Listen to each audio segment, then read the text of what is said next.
Hello friends, welcome back to my YouTube channel. मेरा नाम रिया जैन है और मैं अभी इंडियन बैंक में as an assistant manager work कर रही हूँ।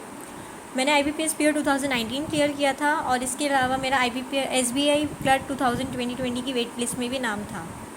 तो चलिए आज हम शुरू करते हैं अपने वीडियो का टॉपिक। जैसे कि वीडियो का टॉपिक है कि किस तरीके से हम SBI क्लर्क 2021 को फर्स्ट अटैम्प्ट में बिना किसी कोचिंग के, बिना किसी पेड मटेरियल के क्लियर कर सकते हैं।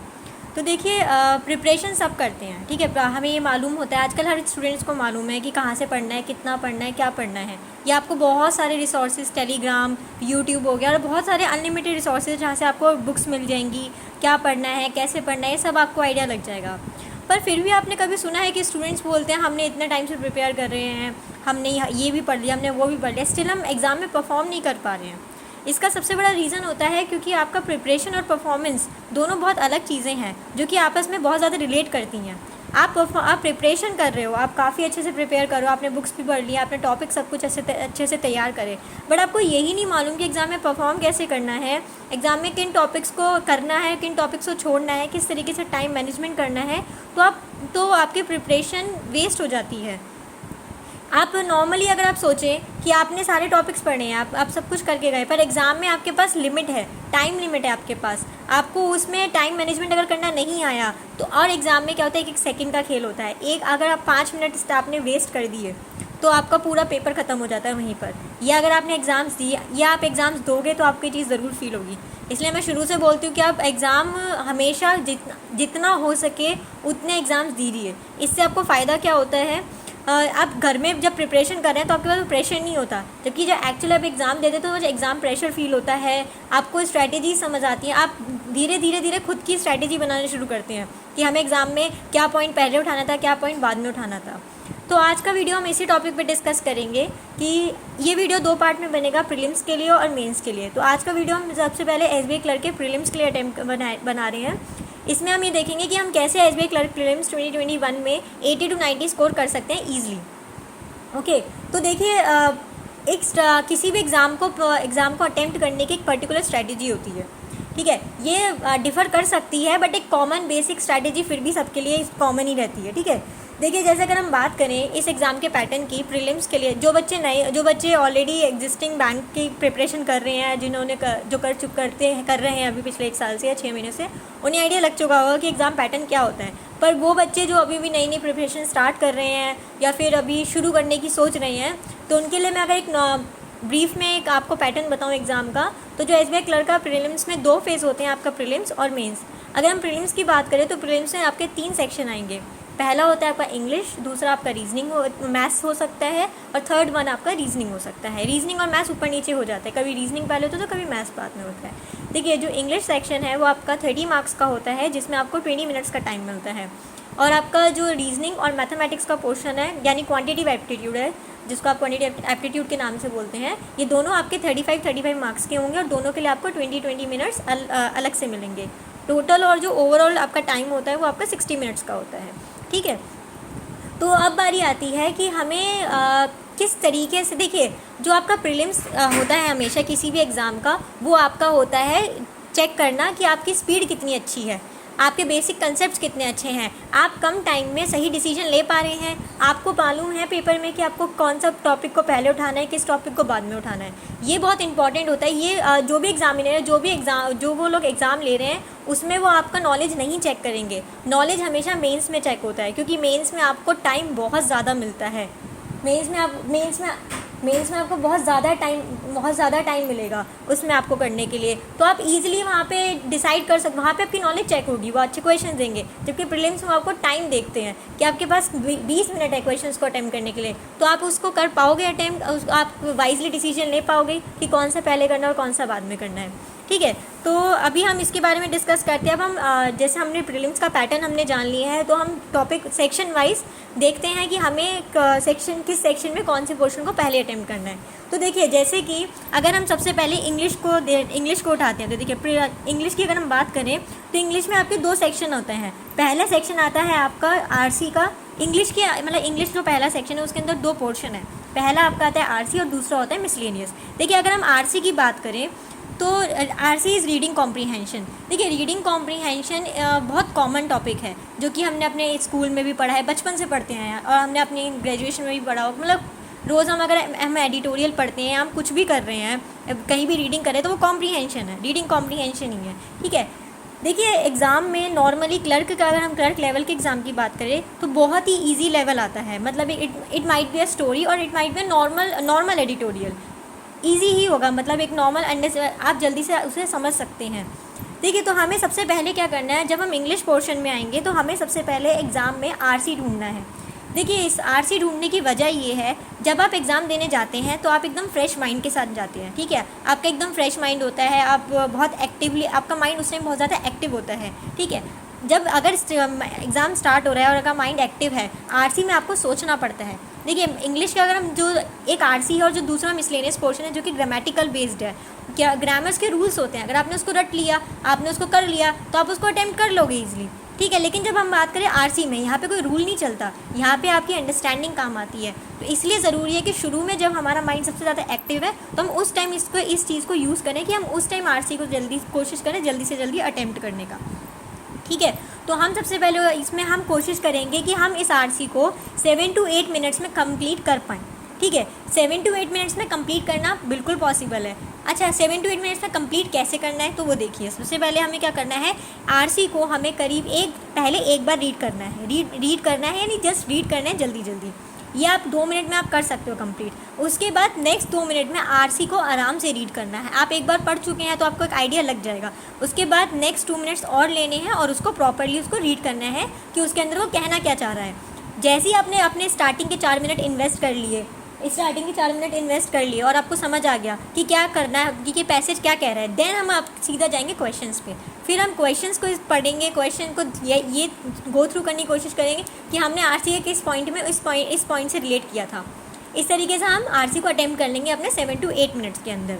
अच्छा, देखिए वोकैब के, अगर मान लीजिए वोकैब के क्वेश्चंस आते हैं, काफ़ी बच्चे होते हैं जो वोकैब के क्वेश्चंस नहीं अटेम्प्ट कर पाते। इवन मैं भी उनमें से थी। कई बच्चे ऐसे होते हैं जो नहीं कर पाते हैं। देखिए, वोकैब सारी याद करना पॉसिबल नहीं है कभी भी किसी भी एग्ज़ाम के लिए, लेकिन हाँ ऐसा हम ज़रूर कर सकते हैं। मान लीजिए कोई वोकैब का इन्होंने वर्ड दे रखा है और हमारे आरसी में सेंटेंस है, तो हम उससे रिलेट करके ये सोच सकते हैं कि वो कहाँ से, वो कौन से टॉपिक से, मतलब वो क्या रिलेट कर रहा है, क्या मीनिंग बन सकता है उस सेंटेंस के अकॉर्डिंग। हमेशा एग्ज़ाम, और एक बार ये ज़रूर ध्यान रखिए, ये एग्ज़ाम नेगेटिव मार्किंग के साथ है। नेगेटिव मार्किंग है 0.25 की। तो बिल्कुल भी ऐसा नहीं है कि बस हवा में तुक्के लगा दिए। तुक्के लगाने वाला काम नहीं करना। बच्चों के एक पॉइंट से सिलेक्शन रुकता है, ये बात हमेशा शुरू से ध्यान रखनी है। तो तुक्के नहीं लगाने बिल्कुल भी, स्मार्ट गैस ज़रूर करना है। अगर आपको लग रहा है कि आप 60 to 70% श्योर हैं उस ऑप्शन में कि हाँ ऐसा हो सकता है, ये कर जा सकता है, तभी उसको अटेम्प्ट करना है, अदरवाइज़ उसको लीव करना है। ठीक है, क्योंकि एग्ज़ाम में ज़्यादा नहीं करना है, करो लिमिटेड, बट एक्यूरेसी बहुत ज़्यादा मैटर करती है, specially in prelims exam. Next अगर हम बात करें, ठीक है, नेक्स्ट हमारा आरसी हमारा डन हो चुका है 7 to 8 मिनट्स में। अब हमारे पास बचते हैं कम से कम 11 से 12 मिनट। इन 11 से 12 मिनट में हमें इंपॉर्टेंट जो करना है वो है सारा मिसलेनियस का पोर्शन। देखिए, मिसलेनियस का पोर्शन कंपैरेटिवली इजी होता है। आपके पास फिलर्स होंगे, डबल फिलर्स होंगे, एक सिंपल पैसेज दे देंगे, उसमें 2 गैप्स बना के दे देंगे, आपको सिंपल वर्ड्स को फिट करना है। ठीक है, उसके बाद आपके पास जंबल सेंटेंसेस होंगे। जंबल सेंटेंसेस कैजुअली, वैसे तो नॉर्मली एग्जाम क्लर्क के लेवल में स्टोरी बेस्ड होते हैं, बट इनकेस अगर स्टोरी बेस्ड नहीं है और आपको लग रहा है कि मैं ये अभी थोड़ा टाइम लग सकता है, तो इसको स्किप कर दीजिए, उसको लास्ट के लिए रखिए। इससे पहले मान लीजिए जैसे सेंटेंसेस आते हैं कि करेक्ट सेंटेंस कौन सा है, रॉन्ग सेंटेंस कौन सा है, फ्रेजल वर्ब्स हो गए, इन सबको फटाफट अटैम्प्ट करिए। ये सब जल्दी अटैम्प्ट हो सकती हैं, जल्दी टाइम, मतलब कम से कम टाइम में जल्दी से जल्दी इसको किया जा सकता है। लास्ट का जो आपके पास रिमेनिंग टाइम होगा उसमें आराम से बैठकर आप जंबल सेंटेंसेस को बनाने का ट्राई कीजिए। ये अब जो क्लैरिकल लेवल की अगर हम एग्जाम बात करें तो आप इजीली 20 मिनट्स में 30 क्वेश्चंस को अटेम्प्ट कर सकते हैं। उसके बाद भी आपके पास एक मिनट बच सकता है रिवीजन के लिए, अगर आपने थोड़ा बहुत अच्छे से प्रिपेयर कर रखा होगा तो। ठीक है, तो आपका इंग्लिश का पोर्शन तो डन हो जाता है यहाँ पे। नेक्स्ट पोर्शन क्या होता है, मैथ्स और रीजनिंग। इन दोनों में से कोई भी पहले आ जाता है, कोई भी बाद में आ जाता है। अगर हम ये मान के चले कि हमारे पास क्वान्टिटेटिव एप्टीट्यूड पहले आ रहे हैं, तो देखिए क्वांट में सबसे ज़्यादा प्रॉब्लम बच्चों को क्वांट में होती है कि क्या अटेम्प्ट करना है। ठीक है, क्वांट में जब हम क्लैरिकल लेवल की बात कर रहे हैं तो क्वांट में हमें सबसे पहले अटेम्प्ट करना है DI। क्यों? अगेन सेम रीज़न है, आपका माइंड एक्टिव है, नया सेक्शन स्टार्ट होता है, माइंड अगेन एक्टिव हो जाता है, अगेन फोकस्ड हो जाता है और वो कोशिश करता है ढूंढने की, क्या कि हम वो दिमाग लगाने की कोशिश करता है। तो हमें डीआई में दिमाग लगाना है। अरिथमेटिक क्या होता है, फॉर्मूला बेस्ड है, वो आप इजीली कर लोगे। बट सबसे पहले हमें क्या करना है, अपना डीआई को ढूंढना है। डीआई ईजी होंगी, टेबुलर होती है, पाई चार्ट्स की होती है, बट सिंपल होती है, सिंगल वेरिएबल्स की होंगी। हार्डली होता है कि क्लैरिकल लेवल में आपको 2 वेरिएबल की डीआई देखने को मिलेंगी, बट ऑलमोस्ट सिमिलरली बहुत ईजी डीआई होती है जो कि परसेंटेज पे बेस्ड होती है, मोस्टली एवरेज पे बेस्ड होती है। तो ये आप इजीली कर सकते हो, ठीक है। डीआई को आपको कोशिश करना है, डीआई कम से कम 10 नंबर की आपको देखने को मिलती है एग्जाम में, 10 से 15 मार्क्स की आपको इजीली देखने को मिल जाती है डीआई, ठीक है। तो अगर हम 10 मार्क्स की जैसे देखिए इसमें हम बात करते हैं, तो सबसे पहले हमें कोशिश करनी है डीआई को सॉल्व करने की, ईजिली डीआई। उसके बाद जब हमें नेक्स्ट जो पोर्शन देखना है, जैसे ही आपने डीआई बना ली, डीआई को आप कोशिश करिए कि 10 मार्क्स की डीआई है तो आप 10 मिनट्स में कंप्लीट कर लो। अच्छा देखो, नेक्स्ट इस पोर्शन में देखो, क्योंकि अगर क्लैरिकल लेवल की डीआई है तो ये क्वेश्चन हम 7 to 8 मिनट्स में बनाने का ट्राई कर सकते हैं, क्योंकि सिंपल डीआई आती है, सिंपल कैलकुलेशंस होती हैं, बहुत ईजी, ठीक है। नेक्स्ट बारी आती है कि बाकी जो पोर्शन है, ठीक है, डीआई के बाद आती है क्वाड्रेटिक इक्वेशन, आपकी नंबर सीरीज, सिंप्लीफिकेशन, अप्रॉक्सीमेशन। ये जो तीनों टॉपिक हैं, स्पेशली ये तीनों टॉपिक तो आपको ट्राई करना है कि आप इन तीनों टॉपिक को, जो कि 15 मार्क्स 15 मार्क्स का बनता है टॉपिक ये पूरा, ये आप 7 to 8 मिनट्स में कंप्लीट कर लो। देखो, क्वाड्रेटिक इक्वेशन सेकंड्स का खेल होता है, आप 5 सेकंड में एक क्वाड्रेटिक इक्वेशन सॉल्व कर सकते हैं। अब आप कहेंगे ऐसा कैसे होता है, ये कैसे होता है, बहुत सारी वीडियोस इसके ऊपर हैं, और अगर आपको लगता है कि ऐसा मतलब आपको नहीं मिल पा रही है, आप नहीं सॉल्व कर पा रहे हैं, तो मैं ज़रूर क्वाड्रेटिक इक्वेशन पे स्पेशली इसको कैसे 5 सेकंड में आप सॉल्व कर सकते हैं, एक क्वाड्रेटिक इक्वेशन को, मैं उसके भी वीडियो ज़रूर बनाऊँगी, क्योंकि बहुत सिंपल कंसेप्ट होता है इसका। नंबर सीरीज़ और सिंप्लीफिकेशन, अप्रॉक्सीमेशन, सिंपल होता है, plus minus multiply, clerical level के एग्जाम में तो ईजी रहता है। तो हमें सबसे पहले डीआई अटेम्प्ट करना है, देन इन पोर्शन को अटेम्प्ट करना है। लास्ट में अगर हमें लगता है कि हमारे पास, हाँ, हमने ये सारा काम 17 मिनट्स के अंदर कंप्लीट कर लिया है, 16 to 17 उन्हें ख़त्म हो गया, लास्ट के अगर हमारे पास 3 से 4 मिनट बच रहे हैं, हमें सबसे पहले अरिथमेटिक में सबसे ईजी टॉपिक्स को ढूंढना है अरिथमेटिक के अंदर, जैसे कि एवरेज हो गया, एज हो गया, पार्टनरशिप हो गया, मतलब जो बहुत सिंपल है, CISI के सिंपल क्वेश्चंस हो गए, जो कि आपको लग रहा है कि मैं 3 से 4 मिनट में कंप्लीट कर लूँगी या कर लूँगा, ठीक है। तो हमें वही उठाने हैं, उनमें से हमें सारे क्वेश्चंस नहीं करने हैं, हमें सिलेक्टिवली अपने जो हमें लग रहा है कि जिस चैप्टर में हमारा कंसेप्ट स्ट्रॉन्ग है, जिस चैप्टर का हमने बहुत अच्छे से कर रखा है, आपको वही उठाना है, ठीक है। और कोशिश करना है, सारा नहीं करना, बट हाँ 3 से 4 क्वेश्चन आप यहाँ पे अटेम्प्ट कर लो, ठीक है। तो अगर आप देखो यहाँ पे डीआई आपका 10 मार्क्स का हो गया, 5 मार्क्स की क्वाड्रेटिक इक्वेशन, नंबर सीरीज हो गई, और 5 मार्क्स की, और उसके बाद आपका सिंप्लीफिकेशन, अप्रॉक्सीमेशन 7 to 8 मार्क्स का होता है। अरिथमेटिक इक्वेशन 5 से 6 नंबर के आपको देखने को मिलेंगे, तो इसमें हम 25 से 30 मार्क्स ईजिली स्कोर किया जा सकता है, ठीक है। ये आपका मैथ्स का पोर्शन हो गया, क्वांटिटेटिव एप्टीट्यूड हो गया कि उसमें आपको पहले क्या अटेम्प्ट करना है और बाद में क्या अटेम्प्ट करना है। देखिए, अब हमारा 2 सेक्शन कंप्लीट हो चुके हैं, नेक्स्ट हमारी बारी आती है रीजनिंग की। मैं अगर अपने पर्सनल एक्सपीरियंस से बताऊं तो reasoning is one of the easiest section. अगर मैं स्पेशली क्लर्क लेवल की बात करूं तो इसमें 35 क्वेश्चंस कम्प्लीटली डूएबल होते हैं 20 मिनट के अंदर। अगर मैं IBPS क्लर्क की बात करूं तो हाँ 35 आप ईजिली 18 मिनट्स में बना सकते हो बहुत आराम से, ठीक है। लेकिन अगर हम बात करें, चलिए SBI क्लर्क की बात करते हैं जिसमें थोड़ा सा लेवल ऊपर रहता है, तो उसमें आप करीब 32 से 33 मार्क्स आप ईजिली स्कोर कर सकते हो 20 मिनट के अंदर। अब बारी आती है कि रीजनिंग में करना कैसे। देखिए, रीजनिंग में अगर मैं कहूँ करना कैसे है, तो सबसे पहले हमें ये ध्यान रखना है कि रीजनिंग में हमें शुरू से शुरू करना है। रीजनिंग में कभी भी सिलेक्टिव नहीं होना है। आपने फर्स्ट क्वेश्चन से स्टार्ट किया, मान लीजिए फर्स्ट क्वेश्चन पजल है, आप पहले ये देखिए कि पजल कितने वेरिएबल की है, 2 वेरिएबल के, 3 वेरिएबल के, टेबुलर है, सर्कुलर है, स्क्वायर वाली है, या फिर किस टाइप की पजल है। मतलब बेसिकली आपको ये बात ध्यान रखना है कि किस टाइप की पजल है। मान लीजिए आपका टेबुलर पजल में थोड़ा सा स्ट्रॉन्ग नहीं है बेस, आपको लगता है मैं सर्कुलर में अच्छा हूँ, और आपने शुरू करा उस पजल को बनाना, 1 मिनट हो चुका है, आपको लग रहा है पजल नहीं बन रही, आप उसे तुरंत छोड़ दीजिए। एग्ज़ाम में स्पेशली इन प्रीलिम्स अगर आप कहीं अटकें, उसे उसी वक्त छोड़ दें। कभी भी अपने इन क्वेश्चंस को ईगो पे ना लें कि नहीं मैं तो कर सकता हूँ, नहीं मैंने तो ये चैप्टर प्रिपेयर किया है, ऐसा तो हो ही नहीं सकता कि मैं नहीं कर सकता इस क्वेश्चन को। ये गलती बिल्कुल भी नहीं करनी है। ईगो पे जहाँ आपने लिया वहीं पेपर ख़त्म हो जाएगा। अगर आप पजल में अटक रहे हो, आप पहला क्वेश्चन आपने उठाया और आपको लग रहा है ये नहीं बन रहा, उसी वक्त छोड़ दो, नेक्स्ट पे जाना है, तुरंत क्वेश्चंस को बनाने की प्रैक्टिस करनी है। और अगर अब मान लीजिए आपको लगता है कि मेरा पजल और सिटिंग अरेंजमेंट का बेस अभी इतना स्ट्रॉन्ग नहीं है, हालांकि आप 100-150% सिंपल लेवल की करोगे तो आपका ईजिली बेस बन जाएगा, पर आपको लग रहा है कि नहीं मैं अभी नहीं कर सकता, तो आप सबसे पहले मिसलेनियस ढूंढिए। मिसलेनियस में आप कहते हैं सिलॉग्स, इनइक्वालिटी, आपका डायरेक्शन के क्वेश्चंस होगा, अल्फा न्यूमेरिकल क्वेश्चंस हो गए।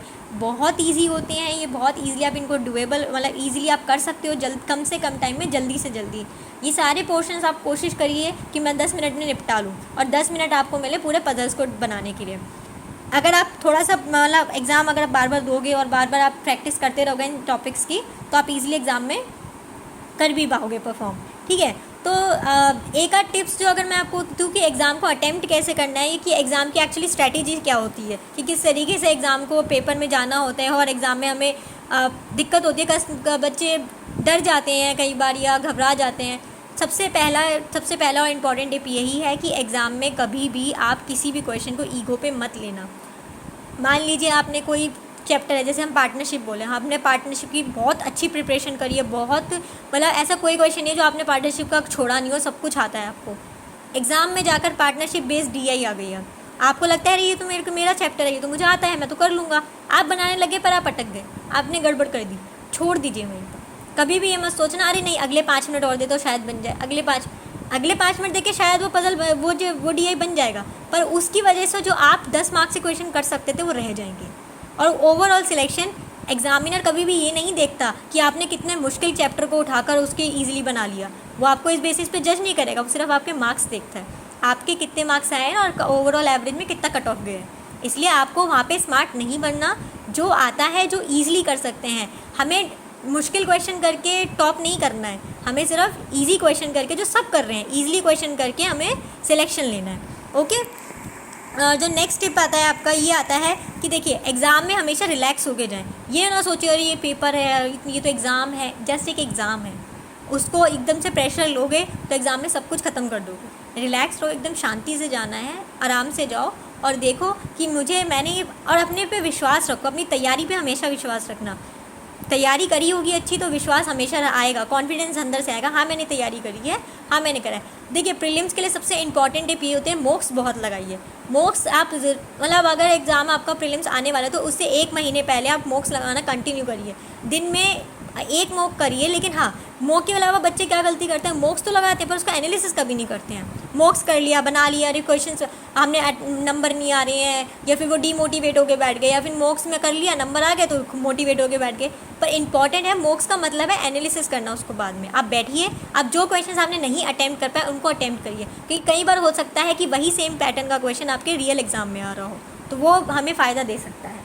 ठीक है, तो ये चीज़ें इंपॉर्टेंट हैं। और नेक्स्ट अगर मैं आपको कहूँ मतलब बेसिकली यही 2 चीज़ें हैं जो आपके लिए बहुत इंपॉर्टेंट है, जो कि आप प्रीलिम्स में आप इजीली स्कोर कर सकते हैं।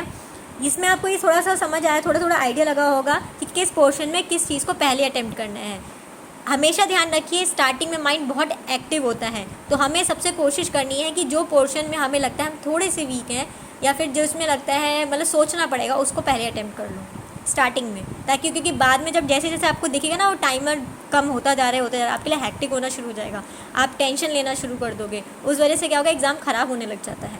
इसलिए बेटर है कि हम जो हमें लगता है थोड़ा सा हम वीक हैं, थोड़ा सा नहीं कर पा रहे हैं, उन पोर्शन को पहले कर लिया जाए। तीसरी मोस्ट इंपॉर्टेंट बात है, अगर आप प्रिपरेशन पहले से कर रहे हैं या फिर आप नई प्रिपरेशन स्टार्ट कर रहे हैं, एग्ज़ाम हर चीज़ का दीजिए, सारे पेपर देने हैं, चाहे वो आपको लगता है मेरे लेवल से बाहर है, मैंने तो तैयारी करी नहीं है, इट्स ओके।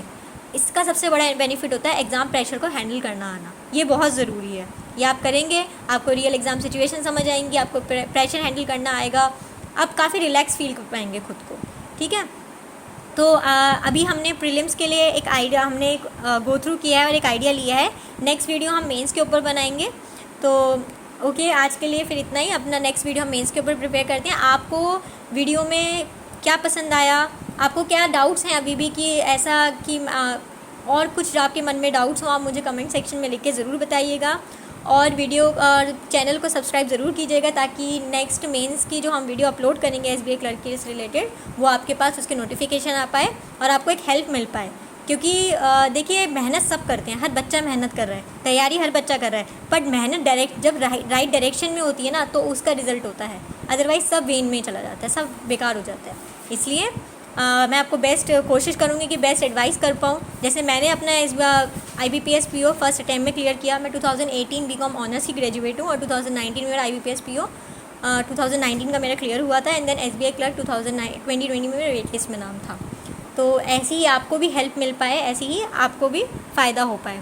ओके, तो आज के लिए बाय, यहीं पे इतना ही है ना। And all the very best, preparation अच्छे से स्टार्ट कीजिए। Okay bye.